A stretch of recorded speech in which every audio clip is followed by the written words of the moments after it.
So I'm not going to go through warm-ups, but you should warm up your arms and shoulders in whichever way that you're used to doing, or follow one of our warm-ups that you've done before. So you're going to come in front of your chair. Make sure it's a chair that you can get up over your hips.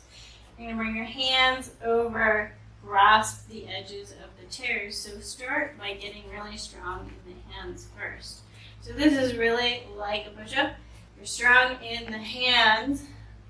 Get your arms in close to the torso and then lean. And just start here. So start by leaning, core engaged, chest engaged, and then you're going to bring your upper body down and maybe your feet up.